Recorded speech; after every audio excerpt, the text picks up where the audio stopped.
নমস্কাৰ সকলোকে যেহেতুকে তৃতীয় পৰ্যায়ৰ ভোটগ্ৰহণ আহি আছে 7 মে তাৰিখে আৰু হেয়েহে তিনি গগৈ মানে লুৰিণ জ্যোতি অখিল গগৈ আৰু গৌৰৱ গগৈ তিনি গগৈ নামি গৈছে নামনি অসমত ভোট নিৰ্বাচনী প্ৰচাৰৰ বাবে আৰু আজি ফাইনেলি লুৰিণ জ্যোতি গগৈয়ে আমাৰ মুখ্যমন্ত্ৰীৰ গৃহ সমষ্টিত মানে গুৱাহাটীত এখন বিশাল সভাত মীৰাবাইদেউৰ এখন নিৰ্বাচনী বিশাল সভাত ভাগ লৈ এনেকে ৰণডংকা বজালে মুখ্যমন্ত্ৰীক এনেকে হুংকাৰ দিলে তেওঁ কয়লা সিন্ডিকেটৰ পৰা মানে বিভিন্ন আঁচনি শাসনীৰে বহুত কিবা কিবি কথা কৈ গ'ল আৰু এই কথাখিনি শুনাৰ পিছত হিমন্ত বিশ্ব সম্ভৱ মুখ্যমন্ত্ৰী চাগে বেহুজ হ'ব বা হতবাক হ'ব হাজাৰ হাজাৰ আজি জনতা ওলাই অহা দেখিলোঁ এইখন বিশাল সভাত মীৰাবাইদেউৰ সভাত হাজাৰ হাজাৰ জনতা ওলাই আহিছে অন্তত মুখ্যমন্ত্ৰীৰ সমষ্টিৰ পৰা এনেকৈ যে মানুহ ওলাই আহিব সেইটো সম্ভৱ আপুনিও ভাবিব পৰা নাই আমিও বিশ্বাস কৰিব টান পাইছোঁ কিন্তু আজি দেখাৰ পিছত আচৰিত হৈছোঁ যে মুখ্যমন্ত্ৰী গৃহ সমষ্টিৰ পৰা যে এনেকৈ মানুহ ওলাই আহিছে একেবাৰে ভাবি আচৰিত লাগিছে দেখি আচৰিত লাগিছে গতিকে মই কি ক'ম আপোনালোকে নিজে শুনক লুৰিণ জ্যোতি আজি কি ৰণডংকা বজালে কি হুংকাৰ দিলে মুখ্যমন্ত্ৰীক আপোনালোকে নিজে শুনিলে বুজিব জানিব এয়া লুৰিণ জ্যোতিৰ ভাষণ আমাৰ বিৰোধী মঞ্চৰ প্ৰতিটো ৰাজনৈতিক দল ৰাইজৰ দল CPI, CPM, CPIML, NCP, All Party Hills Leaders Confederation, RJD, সকলো দলৰ সন্মানীয় অসম জাতীয় পৰিষদ সকলো দলৰ সন্মানীয় নেতাসকল বিষয়ববীয়া কৰ্মকৰ্তাসকল উপস্থিত এই দুধনৈ অঞ্চল তথা বৃহত্তৰ গোৱালপাৰ বিভিন্ন প্ৰান্তৰ পৰা আহি সমবেত হোৱা আমাৰ অতি শ্ৰদ্ধাৰ জ্যেষ্ঠ ব্যক্তিসকল সন্মানীয় আই মাতৃ আমাৰ যুৱ বন্ধুসকল বিভিন্ন অনুষ্ঠান প্ৰতিষ্ঠান দল সংগঠনৰ সন্মানীয় বিষয়ববীয়া কৰ্মকৰ্তাসকল অতি শ্ৰদ্ধাৰ সাংবাদিক বন্ধুসকল উপস্থিত শ্ৰদ্ধাৰ ৰাইজ মই সকলোলৈকে মোৰ তৰফৰ পৰা শ্ৰদ্ধা জ্ঞাপন কৰিছোঁ দেৰিকে হ'লেও সকলোকে বিহুৰ ওলগ জনাইছোঁ ইয়াত উপস্থিত আমাৰ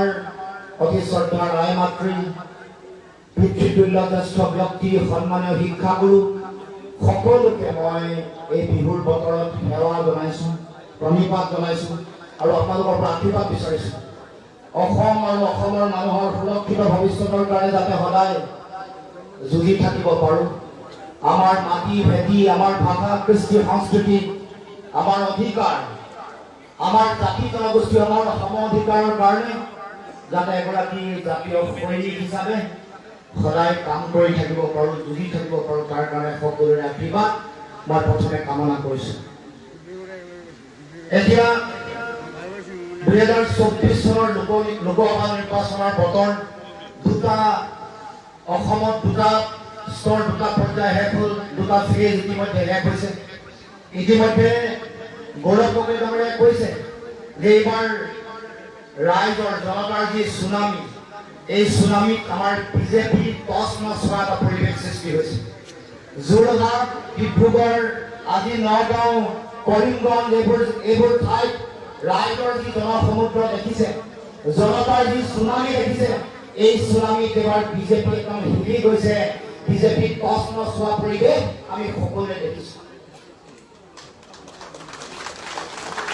গতিকে তৃতীয় পৰ্যায়ৰ নিৰ্বাচনৰ প্ৰচাৰলৈ আহিছোঁ মোৰ দৃঢ় বিশ্বাস গুৱাহাটী লোকসভাৰ ৰাইজেও এগৰাকী উপযুক্ত প্ৰাৰ্থীক দিল্লীলৈ পঠিয়াব আমি সকলোৱে জানো মীৰা বৰঠাকুৰ গোস্বামী ডাঙৰীয়ানী মীৰা বৰঠাকুৰ ডাঙৰীয়ানী নিৰ্বাচনৰ এই ৰাজনৈতিক বন্দীৰ পৰিসৰৰ মাজত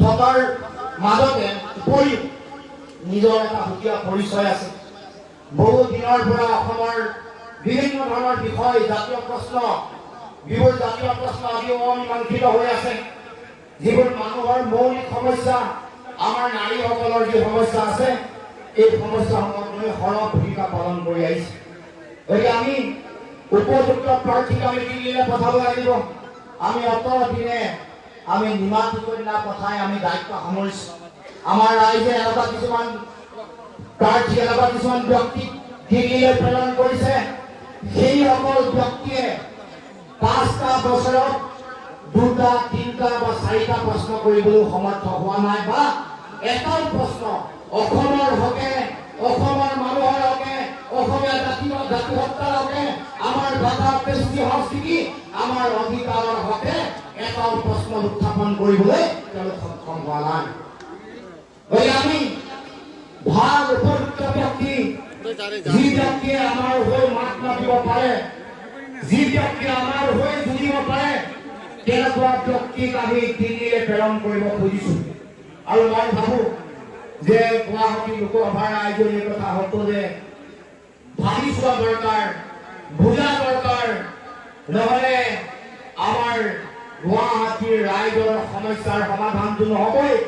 আৰু আমাৰ যিবোৰ সমস্যা আছে, মূল সমস্যা আছে, ইয়াৰ আমাৰ স্থায়িত্ব হাতীয় পৰিষদৰ যি ধৰণৰ পৰিৱেশ পৰিস্থিতি চলি আছে, যেনেকুৱা ধৰণৰ সিন্ডিকেট চলাই ৰাখিছে, এইবোৰৰ বিৰুদ্ধে মাত মতা মানুহ সংসদৰ মজিয়াত নাথাকিব। গতিকে মই আহ্বান জনাইছো সকলোৱে যাতে আমাৰ মীৰা বৰঠাকুৰ ডাঙৰীয়ানী সকলোৱে আশীৰ্বাদ দিয়ে।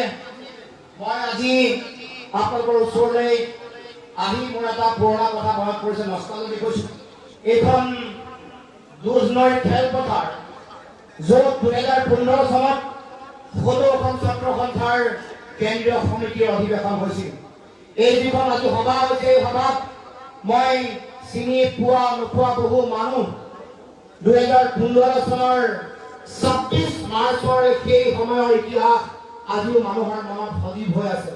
মই 2-4গৰাকী দেখিছো দলৰ পৰা হাত দাঙিছে। 2015 চনৰ 23, 24, 25, 26 মাৰ্চত হোৱা অধিৱেশনত আপোনালোকৰ এই দুধনৈবাসী গোৱালপাৰাবাসী ৰাইজে মোক সদৌ অসম ছাত্ৰ সন্থাৰ সাধাৰণ সম্পাদকৰ দায়িত্ব অৰ্পণ কৰিছে।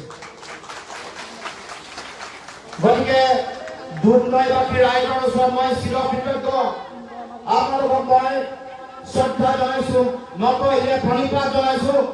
আপোনালোকে দিয়া আশীৰ্বাদৰ ফলত, আপোনালোকে যি আস্থাৰ বিশ্বাস ৰাখিলে, সেই আস্থাৰ বিশ্বাসৰ ফলশ্ৰুতিতে মই যিবোৰ কথা কৈছিলো, যি আদৰ্শৰ পণ লৈ মই জাতীয় সংগ্ৰামত অৱতীৰ্ণ হৈছিলো, আজিও সেই পণ, সেই আদৰ্শ, সেই দৰ্শন মই লৈ আছো।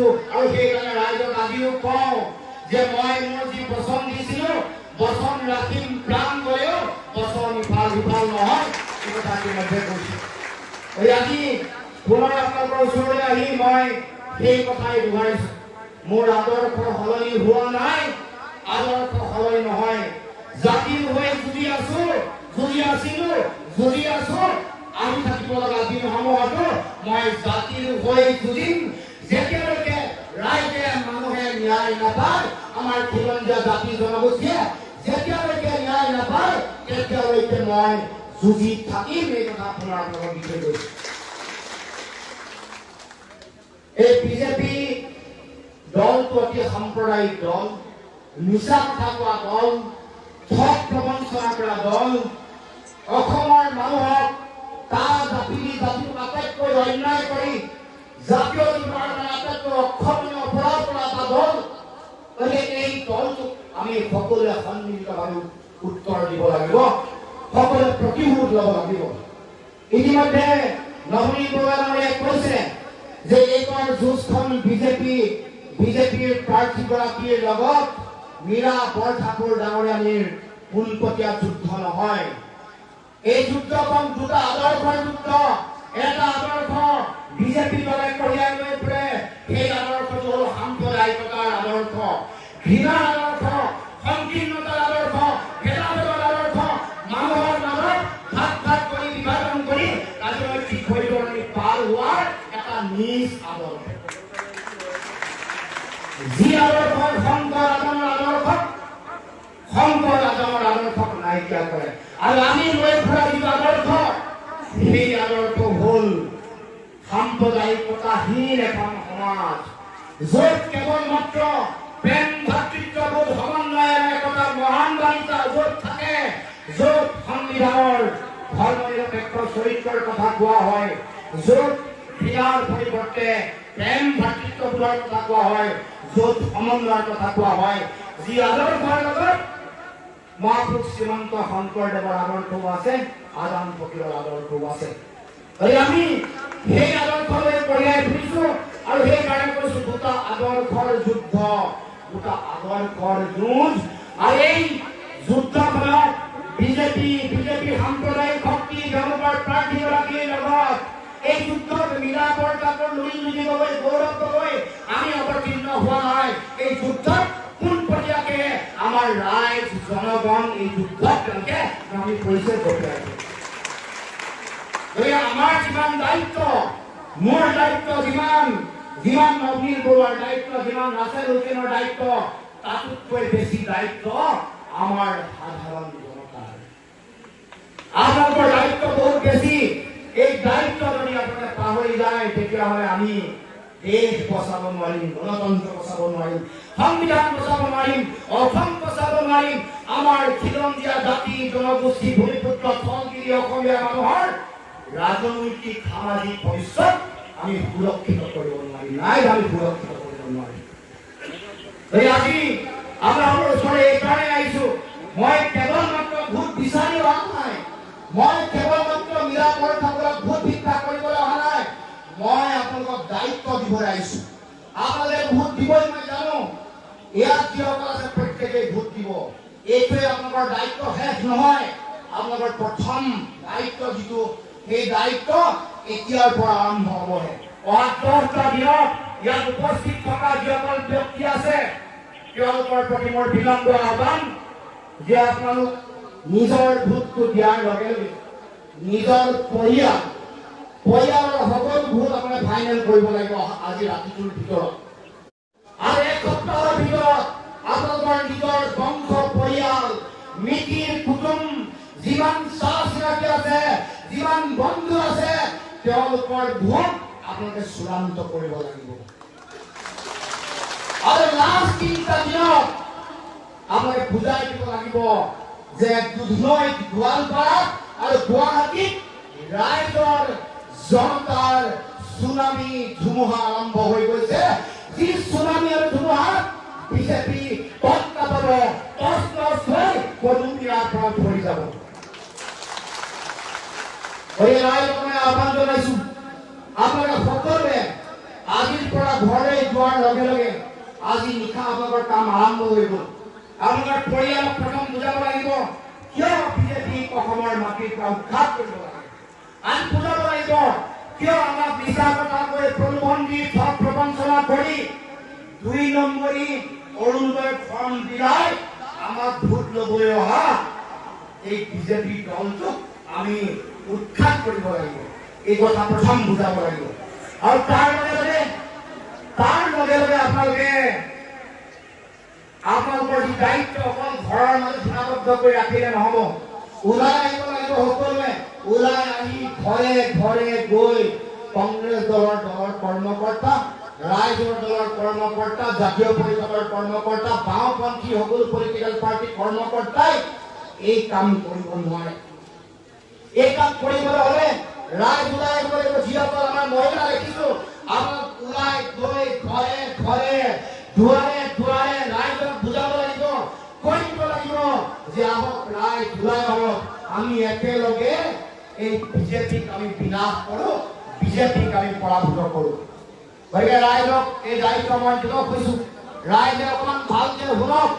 এই কাম যদি নকৰে না নিজক বচাব পাৰিব, না পৰিয়াল বচাব পাৰিব।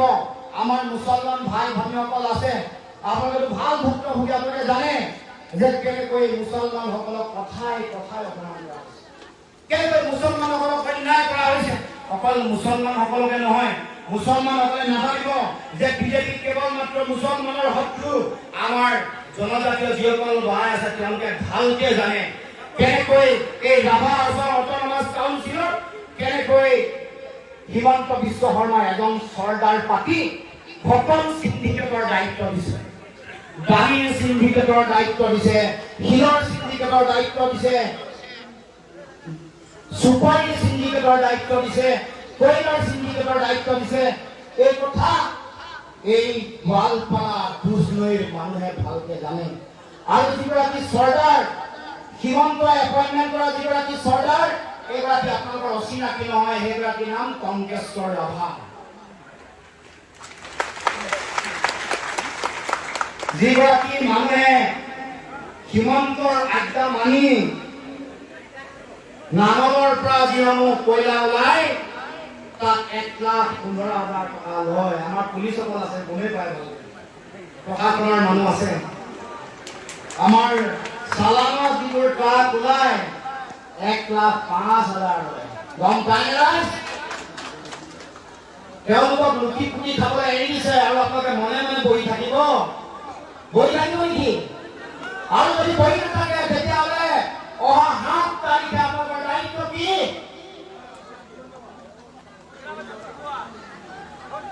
আৰে সকলোৱে হাত দাঙিবলৈ ইমান বেয়া পাইছে, কিবা অৰুণোদয় আঁচনি ভয়ত থকা নাই নেকি? অহা 7 তাৰিখে দলে বলে ওলাই হাতৰ চিনত ভোট দিব লাগিব। হাতৰ চিনত ভোট দিব লাগিব। আৰু সিন্ডিকেটৰ তালিকা কৰিছো, সুপাৰীৰ নামত 9 লাখ টকা লয়। সিন্ডিকেট একদম লগাই দিছে, বালিৰ নামত লগাই দিয়ে সিন্ডিকেট, চালান দিয়ে 10 চিচি ন, আৰু বালি কৈ যায় 40 পৰা 50 চিচি, আৰু এখন চালানে দিনটো কিমান বাৰ পাৰে সিমান পানী থাকে। হয়নে নহয়? বিশ্বাস কৈছো, হয় নহয়? আৰু যদি হয় তেতিয়াহ'লে আপোনালোকৰ সকলোৰে দায়িত্ব অহা 7 তাৰিখে এটা সিদ্ধান্ত লোৱা। সিদ্ধান্তটো সঠিক হ'ব লাগিব, শুদ্ধ হ'ব লাগিব আৰু শক্তিশালী হ'ব লাগিব, যাতে বিজেপিয়ে গম পায় যে ৰাইজৰ শক্তি কিমান, গণতন্ত্ৰত ৰাইজেই ৰজা, এই কথা বিজেপিয়ে গম পাব লাগিব। আৰু আমি কথা দিছো, ঘৰত কৈ কৈছো, ৰাহুল গান্ধী প্ৰধানমন্ত্ৰী হৈ আছে। আমি আমাৰ ৰাভা আছং যি সাহিত্য আকিলা পৰিষদ আছে, আজিও 6 শিডিউল হোৱা নাই। আমাৰ প্ৰধানমন্ত্ৰী ৰাহুল গান্ধী ডাঙৰীয়া হ'লে মই কথা দিছো, লুৰিণ গগৈ কথা দিছে, মোক যদি সাংসদ কৰি পঠায় এই ৰাভা আছং সাহিত্য আকিলা পৰিষদ 6 শিডিউলৰ অন্তৰ্গত হ'ব লাগে, এই দাবী লুৰিণ গগৈ কৰিব। ৰাহুল গান্ধী কম পোনপটীয়াকৈ কম যে গান্ধী ডাঙৰীয়া, আমাৰ ৰাভা আছং মানুহৰ তেওঁলোকৰ যিটো মৰ্ম বেদনা উপলব্ধি কৰক, আৰু 6 শিডিউল এই যিখন কাউন্সিল সাহিত্য আকিলা পৰিষদখন 6 শিডিউলৰ অন্তৰ্গত। আমাৰ বড়ো ভাইসকল আছে, তেওঁলোকক মই আশ্বাস দি থৈ গৈছো, ৰাইজৰ আশীৰ্বাদত, ভগৱানৰ আশীৰ্বাদত যদি সাংসদ হোৱাৰ সুযোগ পাওঁ, ৰাহুল গান্ধী প্ৰধানমন্ত্ৰীৰ এই দায়িত্বটো মোৰ থাকিব যে BTR 6 শিডিউল এৰিয়া হয়, কিন্তু 6 শিডিউলৰ সম্পূৰ্ণ অধিকাৰ আজিও পোৱা নাই। মোৰ দায়িত্ব থাকিব যে BTR 6 শিডিউলৰ সম্পূৰ্ণ ক্ষমতা অধিকাৰ যাতে বড়ো ৰাইজে পায়, সেই দাবী মই উত্থাপন কৰিম। গতিকে ৰাইজ, আপোনালোকক দীঘলীয়া কথা নকওঁ, আৰু এখন সভা আছে। এটা কথা কৈ যাব খুজিছো, এতিয়া মূল্য বৃদ্ধিয়ে কোমা কৰিছে আমাৰ ৰাইজক, দাম যে বাঢ়িছে, আমাৰ ৰাইজ এতিয়া সৰ্বশ্ৰান্ত। ডক্টৰ নবীন বৰা ডাঙৰীয়াই ক'লে যে দৰৱৰ দাম কেনেকৈ বুঢ়া হৈ বাঢ়িছে। এই নিৰ্বাচনৰ 2মান দিনৰ আগত আমাৰ জীৱনদায়ী ঔষধৰ দাম বঢ়ালে, হয় নহয়? জীৱনদায়ী ঔষধ মানে কি গম পাইছেনে? এই মূৰ বিষৰ দৰৱ, কাহৰ দৰৱ, জ্বৰৰ দৰৱ। মই কাৰোবাক কৈছিলো, বিজেপি এবাৰ আমাৰ নিৰ্বাচনৰ আগত উপহাৰ দিছে, তোফা দিছে, জীৱনদায়ী ঔষধক দাম বঢ়াই দিছে। আৰু আপোনালোকে গম পাই নাপায় যে লাইটৰ বিল কিমান বাঢ়িলে, কিমান বাঢ়িছে, কেইবাৰ বাঢ়িছে খবৰ ৰাখিছেনে?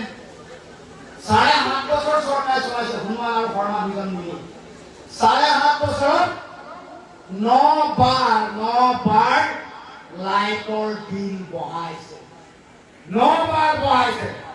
7.5 বছৰ চৰকাৰ চলালে, মাটিৰ খাজানা কেইগুণ বাঢ়িলে গম পায়নে? গম নাপায় নহয়? 5 গুণ বঢ়াইছে মাটিৰ খাজানা।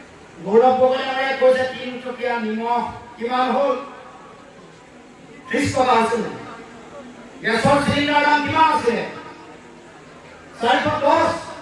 এতিয়া কিমান হ'ল 1152 আৰু দুধনৈতটো 1200 ভিতৰ অঞ্চলত ল'ব লাগে হয় নাই 1200 ল'ব লাগে বাইদেউ কৈছে বাৰ ৰান্ধনি মানুহ গম পায় 1200 টকাত এতিয়া চিলিণ্ডাৰ কিনিব লাগে ডাইলৰ দাম কিমান আছিল বিজেপি চৰকাৰ অহাৰ আগত মেহঙ্গাই কমাম বুলি কৈ আছো মেহঙ্গাই কমাম বুলি কৈতো চৰকাৰ কৰিলে মোদীয়ে 47 টকা আছিল ডাইলৰ দাম মচুৰ ডাইলৰ দাম এতিয়া 110 120 115 সেঞ্চুৰী পাৰ কৰিলে মিঠাতেলৰ দাম 110 আছিল দুবাৰ ডাবল সেঞ্চুৰী মই এটা কওঁ যে আমাৰ মানে দাম বহুৱা আমাৰ সোণোৱাল আৰু হিমন্ত বিশ্ব শৰ্মা আমাৰ বিৰাট কোহলি আৰু ৰোহিত শৰ্মাকে আগত সেঞ্চুৰী মাৰিয়ে থাকে ডাইলৰ লগত সেঞ্চুৰী মাৰে মিঠাতেলৰ লগত ডাবল সেঞ্চুৰী মাৰে গম পাইছেনে দাম বহুৱা আমাৰ একদম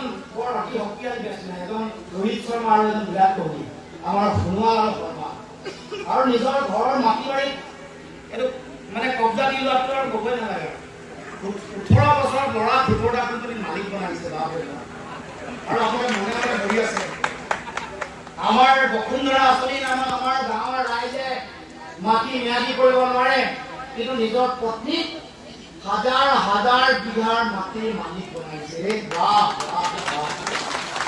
কি ৰজা আপোনালোকৰ কি ৰজা বনাইছে ৰে আৰু এতিয়া আমাৰ মাইনৰিটি অঞ্চলৰ মত গৈ কৈছে যে বসুন্ধৰা আঁচনিৰ অধীনত মই মাটি দি আছো আপোনালোকক আৰু এই কথা যদি ভুল যায় ৰাইজ তেতিয়া আহি থাকিব লগা দিনসমূহত আপোনালোকৰ মাটি ভেটি উচ্ছেদ কৰিব মুছলমান চাই উচ্ছেদ কৰিছে অকল মুছলমানে নহয় আমাৰ সোণোৱালসকল আছে আমাৰ ডিব্ৰুগড় জিলা তিনিচুকীয়া তেওঁলোকৰ মাটি উচ্ছেদ কৰিছে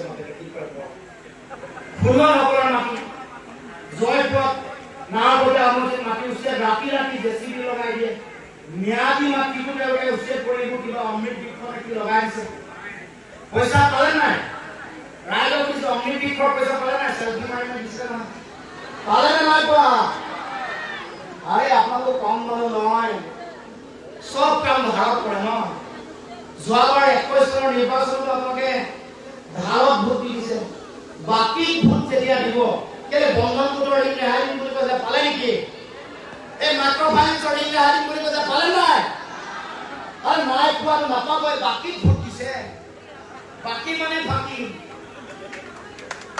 বাকী ভোট দিলে ক'ত ভোট দিব আপোনালোক ক'ত চাব আৰু এইবাৰ কিন্তু বাকী ভোট দিব আমি উজনিত ৰাইজে কৈছে গণপতি ডাঙৰীয়া জেগাটো কৈছে যে বাকী কাম নচলিব এবাৰ নগদ দিয়া দিম আৰু লকডাউনত দিম বুলি কৈছে নগদ দিবা তাৰপিছত ভাবি দিবা অৰুণোদয় ফৰ্ম টুপি ফৰ্ম দি চবে গম পালে অৰুণোদয় ফৰ্ম দি ফৰ্ম দিছে এখন 2 নম্বৰ ফৰ্ম কৰি গম পাইছে না আপোনালোকে পাইছেনে সঁচাকে পাইছেতো আৰু এই 2 নম্বৰ অৰুণোদয় ফৰ্ম জীৱন বীমাৰ নামত বিলোৱা ফৰ্ম আমাৰ ছাত্ৰ ছাত্ৰীসকলক তেওঁলোকক জলপানী দিম বুলি এখন মইনা ফৰ্ম দিলাইছে নহয় গম পাই না এইবোৰৰ মিছা প্ৰতিশ্ৰুতি ভুল নাগাব ৰাইজ আৰু বাকী কাম নকৰিব যোৱাবাৰ টেঙাম বিক্ৰী কৰিলে আৰু মানে বন্ধন গোটৰ ঋণ ৰেহাই দিম বুলি একবাৰ টেঙাম বিক্ৰী কৰিলে অমৃত বৃক্ষৰ নামত দ্বিতীয়বাৰ টেঙাম বিজেপিয়ে বিক্ৰী কৰিলে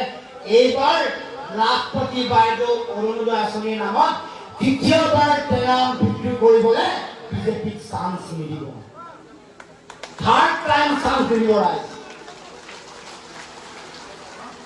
গতিকে এইবাৰ ফৰ্মখন 2 নম্বৰ ফৰ্ম গম পাই নাই অৰিজিনেল ফৰ্মখনত অশোক স্তম্ভ আছে মই দেখুৱাই দিম আমাৰ কাৰোবাৰ লগত থাকিবই লাগে অৰিজিনেল ফৰ্মত আচল যিখন ফৰ্ম তাত অশোক স্তম্ভ আছে চৰকাৰী আঁচনিৰ ফৰ্ম অশোক স্তম্ভ থাকিব স্বাভাৱিক কথা এতিয়া যিখন বিলাইছে সেইখন তেওঁলোকে ধৰা পৰিব বুলি ভাবি আৰ্থ সামাজিক